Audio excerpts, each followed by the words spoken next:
We continue with our short story, Fitted for the Master's Use, Part 3. "Excuse me, sir, how far is the hotel?" she politely inquired. "Not far, ma'am. Just be a little patient," he responded and continued driving. May's mind went on a wandering spree again when she saw a signboard of a high school, Mandible High School. She remembered her older sister Kevin's mother, was a principal of a high school. A very strict administrator, yet firm and adored by her students. The vehicle picked up speed and she looked outside the window. Little did she realize that she had fallen asleep for about 15 minutes. She panicked. One look at the driver's face from the mirror, she knew things were not good. Her eyes darted from one side of the car to the other, looking for a way of escape. "Do not attempt anything. After all, the doors of this car are automated and only I can allow you out." The driver's voice boomed in her ears. The vehicle veered off into a dusty road and she concluded that her life was over. After about a kilometer, she took out her phone to make a call, and the driver stepped on the brakes, making May plunge forward, and her phone dropped. He then stopped beside the road, came out, walked, and opened her door. "Give me those phones now, and the laptop too," he commanded.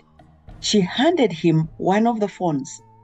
"I want the Samsung Galaxy 2, he persisted in a stony voice. "How does he know which phones I have?" she wondered, completely terrified. She searched quickly into her bag and gave him the phone. Just then, one of her phones rang. The driver took out the SIM cards and placed them aside. He then told her to be calm because he had no intention of harming her. Like a little chicken that had been rained on, May Jones nodded her head in agreement. It was now 2 hours since she had left the airport. She gathered courage and asked the driver, "How far is the Shelterdon Hotel?" she inquired meekly, almost stumbling. "Shelterdon Hotel? What do you mean? My instructions were to deliver you to a house in Nenga village, and that is where we are heading," the driver responded without glancing at her. "A house? Instructions? From who?" she cried out desperately. He decided to keep quiet and drove on for about 300 meters and then stopped in front of a round, mud-walled, grass-thatched house. He came out and opened the back door for her to come out, took her luggage, and led her to the hut. At the door, he told her that she was to remain there. Then he left. As the car engine roared away, May Jones knew no one would ever find her again.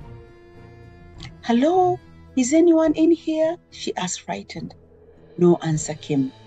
So May pushed the door to the hut and entered because the cold outside was starting to bite hard. On entering, she came into a pitch-dark room. While standing there, wondering what next, she heard some noise and she fainted. When she came round, she found herself lying on a soft, comfortable sofa covered with a maroon velvet in an extremely well-lit, high-roofed house. The walls were painted with soft white as a color. The roof glistened with a variety of waterfall chandeliers. The floor was adorned in a phrased carpet colored maroon and soft cream. She looked around, and on finding she was alone, she moved to the mahogany shining dining table and started uncovering what was covered in the exquisite chinaware. The amazing thing was that most of the items in the room were maroon, cream, and purple, her favorite colors. "What a dream," she said out loudly. "You are not dreaming. I'm very sorry, madame. I had stepped out briefly." She heard a sweet, gentle voice coming from behind her.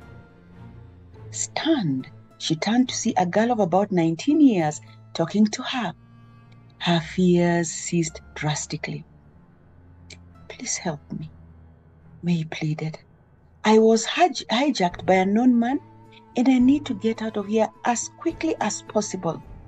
May noted that the young girl was shrieking in fear as she continued speaking to her, so she kept quiet. "Madam, do not worry. You will be fine. These are very nice people. Please eat whatever you desire. Feel free to ring the bell in case you need any help." With that, the girl left her in the room alone.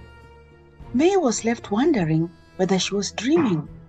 She rubbed her eyes and walked to check the other rooms. Hunger temporarily forgotten. She entered a bedroom and found a 6 by 6 inches bed covered in a beautiful cream and velvet duvet. Beside it were side lamps of Victorian age. Her suitcase was inside the wardrobe. On opening it, she found none of her clothes. Instead, she found new clothes of Indian origin. They were beautiful, but she felt she needed her regular clothes. She rang the bell to ask the young girl about them. "Excuse me, I think I took the wrong suitcase at the airport," she exclaimed. The young girl came in and told her that her clothes had been taken away, but she did not know by whom. Instead, her new clothes had been brought. Dumbfounded, May thanked her and sat on her bed in deep thought. The young girl then pleaded with her to eat something. After 10 minutes, she felt hunger pangs and she went to eat. She could not eat much due to the anxiety that she was experiencing. She decided to continue with her tour of the rooms in search of an escape route. She moved to draw the heavy curtains in her room. The view in front of her was breathtaking. Right in front of her was the majestic ocean experiencing an exquisite sunset. The golden and the yellow rays were hitting the water, making it look like the sky and the earth were communicating something special to each other. She saw some boats and joy leapt into her heart. The waves chased each other like little children playing hide and seek. "I must get out of here very fast before that mean man comes back." However, feeling tired from all the ongoings, she decided to lie on her bed for a few minutes. She woke up an hour later. It was dark outside. Hence, she decided to take a hot bath. She found a modern bathroom with a jacuzzi. She did not feel like having fun that day, but by the next day, she sat in it for 1 hour. After the shower, she came back to find that her dinner had been brought and was sizzling hot. With a little appetite she had, she ate and went straight to bed. She was too anxious to have any dreams. She sat up on her warm bed and took out her Bible to find some comfort. Her finger flipped to Isaiah 49. She read it out loudly. Then she repeated verse 2. "In the shadow of his hand has he hidden me and made me a polished arrow. In his quiver has he kept me close and concealed me." She closed her eyes to let the words sink into her heart. A feeling of comfort engulfed her. She felt a new presence in the room. For 2 hours, she was able to read her Bible, then prepared for the conference, which was starting the following day. Sleep caught up with her at around midnight. The next morning, she woke up very early and got herself ready to go to the conference venue. She felt strange in her new clothes, but recognizing that she had no choice, she told herself that she would buy one as soon as she left the hotel. She found her breakfast ready. It was sumptuous. She ate well. Then she rang the bell to call the young girl. "By the way, I realized I did not introduce myself to you. I am May Jones Riziki from Kenya. What is your name?" she started. "Thanks, I'm Sophia Mbani. from South KwaZulu-Natal. Sophia, that's a lovely name, meaning wisdom, May responded. Kindly, let me know, were you told what time I will be picked to the conference? She inquired. Conference? I'm not aware of anything like that, but in case they come, I will let you know. May was deeply disappointed, but avoided showing it. She continued to question Sophia about her family, among other things. Then she asked the question that had been bothering her all along. Can I take a walk to the beach as I wait for the driver?